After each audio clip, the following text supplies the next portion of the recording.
Se você está acompanhando os capítulos recentes do mangá de Tokyo Revengers, você sabe que a luta Toman vs Kanto Manji tá bombando. Inesperadamente, no capítulo 251, a gente viu que o Patin foi o primeiro da Toman a chegar no Mike, e ninguém estava esperando por isso. Nesse vídeo eu vou te contar por que essa luta é tão especial e por que esse duelo tem tudo a ver com o dia em que o Patin e o Mike se conheceram. Se você quiser saber mais sobre isso, então vem comigo!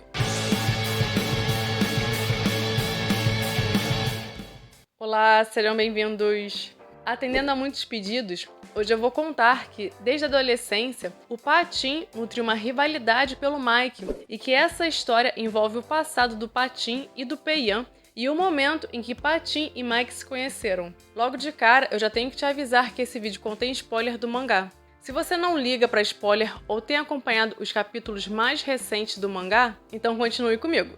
Assim como a história do Pique-Jay, o gato do Shifuyu e do Baji, que eu já trouxe para o canal, e vale a pena conferir depois desse vídeo, caso você ainda não tenha visto, essa história do Patin também não tá em nenhum dos capítulos que sai semanalmente. Na verdade, trata-se de um mangá extra que saiu no volume 4 do Blu-ray de Tokyo Revengers, e o capítulo se chama Aceitar um Desafio. Mike e Patin já se conhecem há um bom tempo, sendo que ambos, juntamente com Draken, Baji, Mitsuya e Kazutora, fundaram a Toman. Então, para te situar, essa história se passa antes da fundação da gangue. Um dia, Haruki Hayashida, o Patin, estava deitado no chão da casa do Ryohei Hayashi, o Pei-Yan.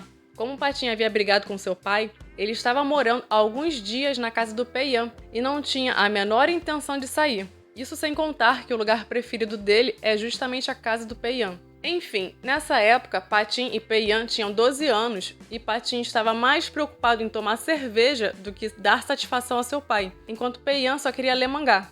Por ter rompido relações com seu pai, Patin pretendia continuar morando na casa do Pei-Yan e nada o fazia mudar de ideia. Nem mesmo saber que o seu motorista estava o tempo todo parado do lado de fora esperando por ele. Lembrando que o Patin vem de uma família rica, né?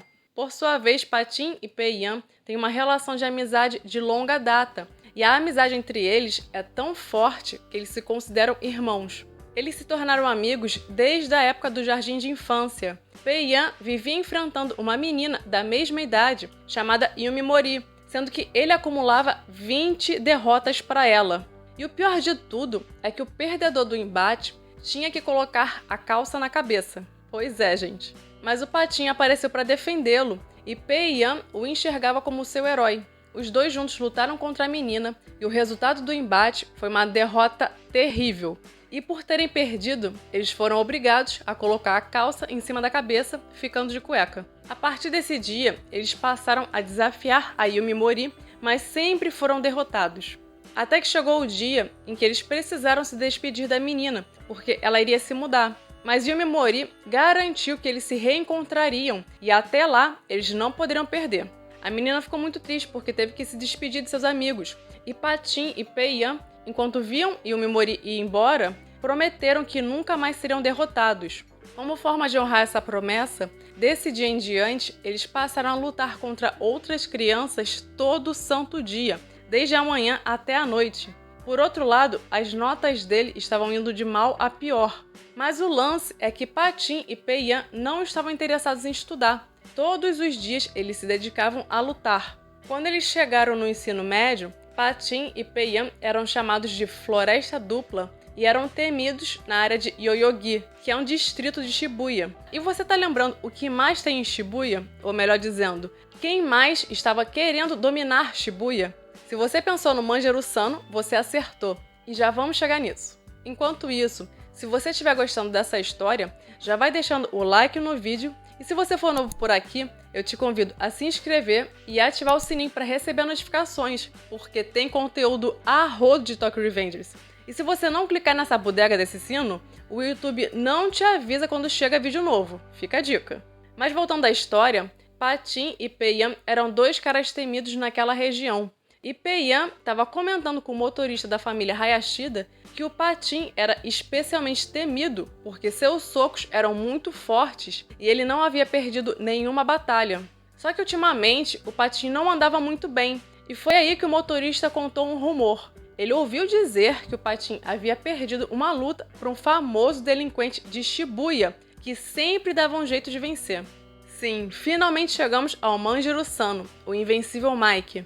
Mesmo tendo perdido para ele, o Patin novamente voltou a desafiá-lo, e segundo Draken, era a primeira vez que ele via uma pessoa tão estúpida. Até porque não era qualquer um que tinha coragem de enfrentar o Mike mais de uma vez, né?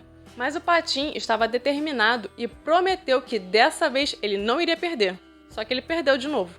Contudo, a coragem do Patin chamou a atenção do Mike, que teve o interesse de enfrentá-lo novamente. Por sua vez, Patin ficou caído no chão, lamentando sua derrota, apesar de ter prometido que não perderia novamente. Nessa hora, uma garota apareceu, dizendo que ele não havia mudado e que ela ainda gostava dele como antigamente. Patin só reconheceu a garota quando ela disse: "Aquele que perder deve colocar sua calça na cabeça." Aquela era Yumi Mori, a menina que ele sempre enfrentava na infância e sempre perdia. Aliás, eu não sei se você está reconhecendo essa garota, mas eu te garanto que você já viu a Yumi Mori em um dos capítulos de Tokyo Revengers. Se você esqueceu, vou refrescar sua memória. No arco da Bonten, quando Takemichi retornou ao presente, ele acordou em um casamento. No início ele achava que era o seu casamento com a Rina, mas no final das contas era o Patin que estava se casando com uma amiga da infância. Pois é, a Yumi Mori é essa amiga com quem o Patin se casou. Você já sabia ou percebeu isso agora? Comenta aqui embaixo. Enfim, se o Kenroku mantiver pelo menos alguma parte desse futuro do arco da Bonten, a tendência é que o Patin se torne um agente imobiliário, fique rico e se case com a Yumi Mori. Mas voltando pro finalzinho dessa história, o Pei-yan reclamou com o Patin por ele ter ido enfrentar o Mike sem avisá-lo. Afinal, o Pei-yan queria acompanhar seu amigo e lutar ao seu lado. De qualquer modo, Pei-yan decidiu que queria se juntar ao grupo do Mike e Patin concordou com essa ideia. Enquanto conversavam, eles ignoraram completamente a presença da Yumi Mori. E no final das contas, o Patin mais uma vez enfrentou o Mike, perdeu novamente, mas desde então eles se tornaram amigos. Essa foi a história do One Shot. Mas eu quero aproveitar a oportunidade e comentar alguns detalhes sobre a relação entre Patin e Mike. Como vocês devem ter notado, o sonho do Patin é vencer o Mike em uma luta, mas sabemos que a perspectiva não é muito favorável ao Patin. No passado, ele já havia desafiado o Mike 10 vezes, contudo nunca teve êxito, e o Mike ainda interrompeu a sua série de vitórias. E nesse momento do mangá, eles estão prestes a se enfrentar novamente. E verdade seja dita, o Patin tem uma chance de vitória bem remota. Mas um detalhe é que no capítulo 251, possivelmente, foi a primeira vez que Mike e Patin se reencontraram desde que ele saiu da prisão. Isso porque, depois da luta contra Tenjiku e com o fim da Toman, o Mike começou a se afastar dos seus amigos. Então, muita coisa aconteceu nesse meio tempo e os dois nunca tiveram a oportunidade de conversar. E talvez por isso o Patin decidiu ir sozinho confrontar o Mike, que é o cara que o Patin admira e respeita. Possivelmente, a última vez que eles se viram foi naquele dia em que o Patin esfaqueou o Osanai. Quando o Patin estava prestes a ser preso, o Mike não queria sair de perto dele. Por mais que a relação entre eles tenha sido pouco explorada até hoje, já que o Patin passou a maior parte dos capítulos na prisão, no momento em que ele ia ser preso, deu para perceber que o Patin era alguém importante para o Mike. E por isso ele se recusou a deixar o amigo para trás. Tanto é que o Draken que carregou o Mike para longe, porque se dependesse do Mike, ele não teria saído do lado do Patin. E sabendo que o Patin e o Pei-yan são amigos desde a infância e se consideram irmãos, a gente consegue entender melhor por que o Pei-yan se revoltou contra a Toman depois que o Patin foi preso. Enfim, levando em conta todo esse histórico, eu acho que o reencontro e o duelo entre Mike e Patin ganhou uma outra conotação. Como eu falei, é improvável a vitória do Patin, mas é uma luta que tem tudo para ser interessante, sobretudo se considerarmos todo esse histórico entre eles. Quando o Patin enfrentou o Osanai, o Pei-yan disse para o Takemichi que o Patin era um dos melhores lutadores da Toman. E como até hoje ainda não vimos todo esse potencial de luta do Patin, eu acredito que ele tem chance de se consagrar nos próximos capítulos. Bom, se você ainda não conferiu a história extra do PQJ, que aborda o passado do Shifuyu e do Baji, corre lá e confere esse vídeo.